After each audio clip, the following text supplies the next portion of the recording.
Buen día, nosotros somos el grupo de trabajo Neutralizadores.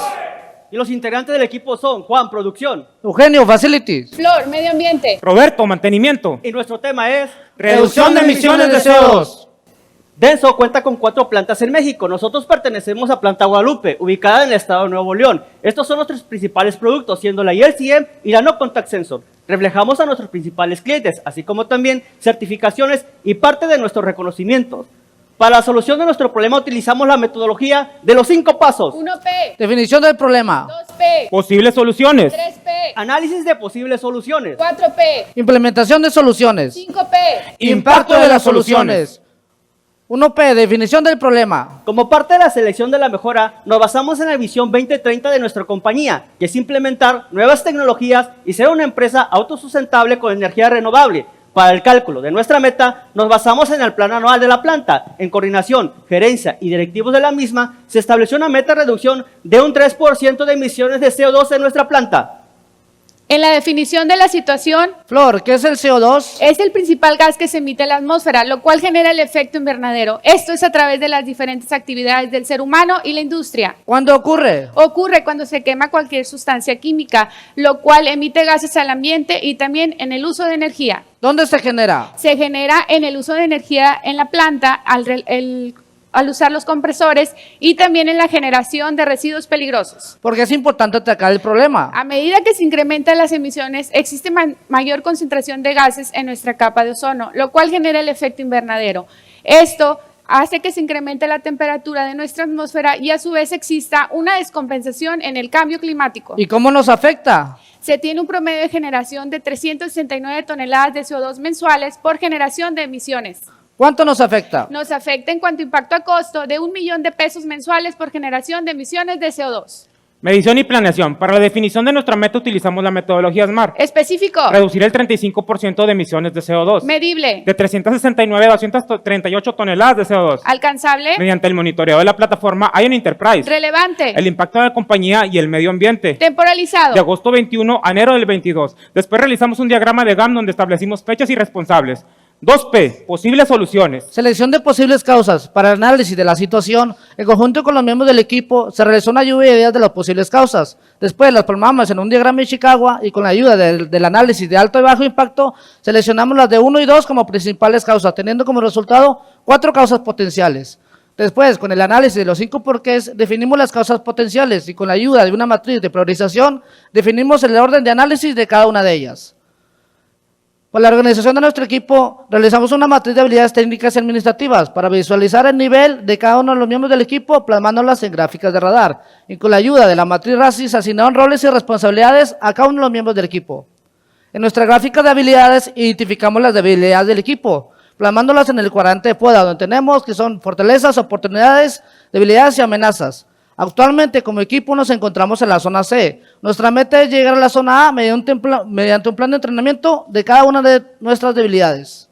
3P, análisis de posibles soluciones. En esta etapa nosotros consideramos las causas potenciales. Número 1, lámparas fluorescentes. Hipótesis. Creemos que el voltaje de las lámparas fluorescentes nos están generando un alto consumo de energía eléctrica en nuestra planta. Objetivo. Confirmar el consumo promedio de las lámparas en la misma. ¿Cómo? A través de las revisiones de las lámparas. Como situación actual, considerando una condición no good al usar lámparas fluorescentes, estas generan un mayor consumo, pero su iluminación es en mucho menor área. Como grupo de trabajo establecimos las siguientes actividades. Número 1, se hizo un reconocimiento en el proceso muestra de No Contact Sensor. En conjunto con el departamento de Facilities se estableció esta actividad, identificando 124 lámparas fluorescentes de diferente potencia cada una de ellas. La siguiente actividad que hicimos como grupo de trabajo fue la identificación de la tendencia de consumo de energía diaria en este proceso, la cual oscilaba en 175 kWh promedios por día. Una vez identificando este consumo, se revisó cada uno de los proveedores con diferentes opciones de nueva tecnología. Se revisaron fichas técnicas y se optó por una lámpara de tecnología LED.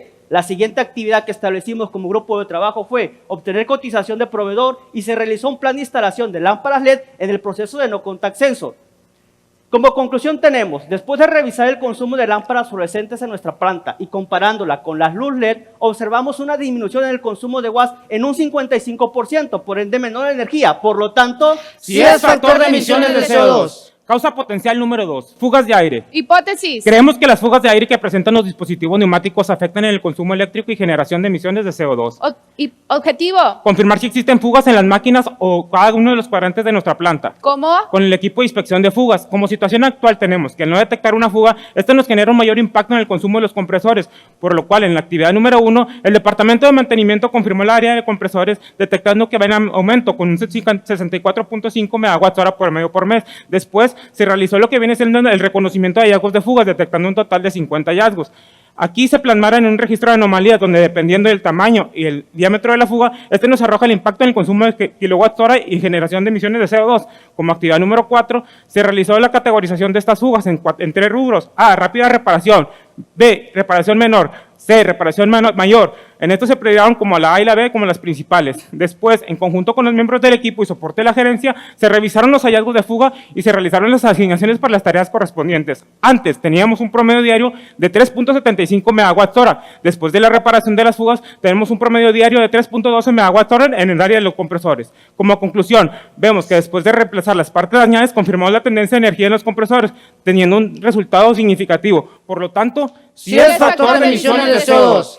Causa potencial número 3, tiempo de annealing. Hipótesis. Creemos que el tiempo horneado del material de los procesos de moldeo afectan en el consumo de energía. Objetivo. Verificar el tiempo horneado después del moldeo y el profile de la temperatura del horno y confirmar si el proceso horneado es eficiente. ¿Cómo? Realizando un reconocimiento a los hornos de las líneas de producción. Como situación actual tenemos que a mayor tiempo de ciclo, mayor consumo de energía.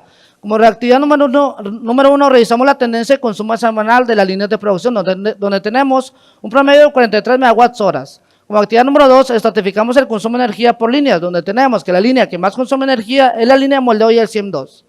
Como actividad número 3, revisamos la línea de moldeo y el CIEM, donde actualmente cuentan con 8 hornos para el proceso de annealing. La hoja de control de proceso menciona que el material debe tener un tiempo de annealing de 2 horas más menos 0.5 por cada ciclo. Como actividad número 4, revisamos los parámetros de la hoja de control de proceso, la cual nos permite reducir el tiempo annealing, por lo que realizamos pruebas cambiando de 2 horas a 1.75 para ver si alcanza el horno la temperatura. Así como podemos ver, hay una reducción en el consumo eléctrico del horno. Como conclusión tenemos que al reducir el tiempo horneado de 2 horas a 1.75, el consumo de energía del horno disminuye de 0.56 a 0.130 megawatts-horas en cada uno de los ciclos. Por lo tanto, sí es factor de emisiones de CO2. Causa potencial 4, residuos peligrosos. Hipótesis. Creemos que los residuos peligrosos afectan en la generación de emisiones de CO2. Objetivo. Identificar qué líneas son las principales que generan estos residuos en planta. ¿Cómo? Separando y segregando, reduciendo la mezcla de los residuos peligrosos. En una situación actual, a mayor cantidad de generación de residuos peligrosos, es mayor la concentración de gases de emisiones. En la actividad número 1, en conjunto con Medio Ambiente, realizamos un reconocimiento de las líneas que más kilogramos generan en planta, encontrando que la línea del CIEM es la principal, por lo que realizamos una estratificación por su ensamble, encontrando que base es la que más residuos genera. Por lo que realizamos un reconocimiento dentro del proceso, donde encontramos que la resina epóxica es la que más impacta en la generación de CO2. Flor, ¿qué es la resina epóxica? Es el líquido que se utiliza en la línea de base para sellar y asegurar la posición del sensor mediante el proceso de un horneado. Flor, ¿qué es un sólido contaminado con resina? Es cuando la resina líquida tiene contacto con algún otro componente sólido, lo cual se contamina y se tiene que disponer como un residuo peligroso. Dentro de esta actividad se realizó una encuesta al personal para identificar los principales factores que generan la emisión de CO2, encontrando que los principales es el mal uso de Guaypal y la generación de la segregación de latas vacías.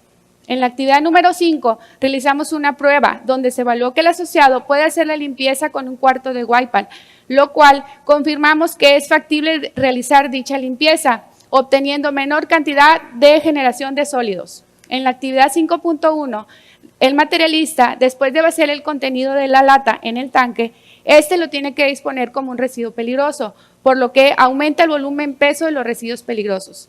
Realizamos una prueba separando las latas para ver cuánto volumen baja de los residuos peligrosos. Como conclusión, después de revisar el proceso de la resina y sus componentes, vemos que hay un mal uso de Guaypal, así como también la mala clasificación de las latas, por lo que esto nos incrementa los sólidos peligrosos. Por lo tanto, sí es factor de emisiones de CO2. 4P, implementación de soluciones. Como parte de la selección de soluciones, en coordinación, los miembros del equipo, soportes y dueños de reproceso, realizamos una matriz alternativa tomando aspectos como costo y tiempo de implementación. Además, implementamos un plan 5W más 2H, asignando fechas y responsables para cada contramedida.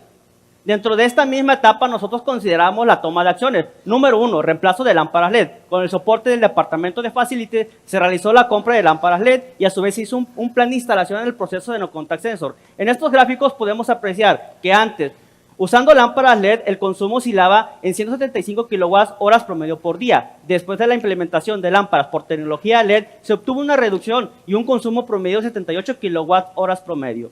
Como podemos apreciar en nuestro gráfico de barras, con la instalación de lámparas LED logramos reducir el 50% de emisiones de CO2 en nuestra planta.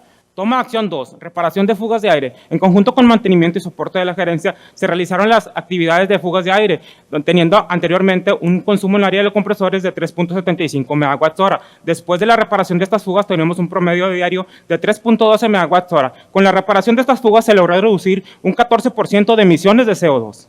Toma acción número 3, reducción de tiempo de ciclo. En conjunto con los miembros del equipo de soporte de EPI, se ajustó el tiempo de ciclo del horno y se confirmó el alcance de la temperatura del horno. Como paso número 2, se confirmaron las mediciones del producto conforme a la Process Control Sheet, donde estuvieron dentro de la especificación. Antes, con el tiempo de 2 horas, se tenía un consumo de 0.56 MW. Después, con la reducción del tiempo de ciclo a 1.75, se tiene un consumo de 0.130 MWh. Con la reducción del tiempo horneado se logró reducir un 15.09% de emisiones de CO2. En la toma de acción número 4, residuos peligrosos, en conjunto con Medio Ambiente se informó al personal la importancia de la correcta segregación de las latas y también el uso correcto del Wipeout. Antes de las acciones implementadas se tenía una generación de 5.749 kilogramos, por lo que después de las acciones se logró una reducción de 2.339, por lo que con la clasificación del acta y el correcto uso de Wipeout se logró la reducción de un 6.6% de emisiones de CO2. 5P, impacto de las soluciones. Como resultado del análisis de la solución, podemos apreciar en nuestro gráfico el impacto de cada una de las contramedidas tomadas, logrando reducir de un 35 a un 75.8 de emisiones de CO2, por lo que podemos decir, ¡superamos nuestra meta! Además, también tuvimos los siguientes beneficios. Redujimos el consumo promedio de residuos peligrosos, con un aproximado de reducción de 81,000 pesos anuales. Con el reemplazo de lámparas LED logramos una reducción en el consumo eléctrico, tuviendo un beneficio mensual de 6.830. Con la realizada calculamos el retorno de inversión, lo cual representó 2.3 años. Además de estos beneficios, logramos la reducción de un asociado en el área de escraviar por tema de la recolección de residuos peligrosos, ya que es menor la cantidad que ya se estaba generando. Como estandarización de las soluciones para dar seguimiento a las mejoras realizadas, evitar la recurrencia del problema, realizamos una tabla de estandarización mencionando los cambios y modificaciones necesarios para cada una de las mejoras, los cuales fueron aprobados por los gerentes de cada uno de los departamentos. Como Yoconirami se compartieron las diferentes actividades a las plantas de Enso México, donde cada planta fue mostrando los resultados después de las contramedidas e impactos a través de juntas virtuales ante la gerencia. En la comunicación de la solución, parte del reconocimiento de actividades identificamos área de oportunidad del personal operativo, por lo que realizamos una campaña donde se difundió el tema sobre y la concientización del Carbon Neutral, también el logo de Carbon Neutral y el compromiso de cada uno de ellos, tanto para la empresa y la sociedad. Al finalizar el proyecto, evaluamos las habilidades del equipo, donde estas las incrementamos durante la duración del proyecto. De acuerdo al criterio de solución y metodología empleada, podemos concluir con éxito el proyecto. El clima está cambiando. Nosotros también debemos de cambiar. Nosotros somos Neutralizadores. Por su atención. Gracias.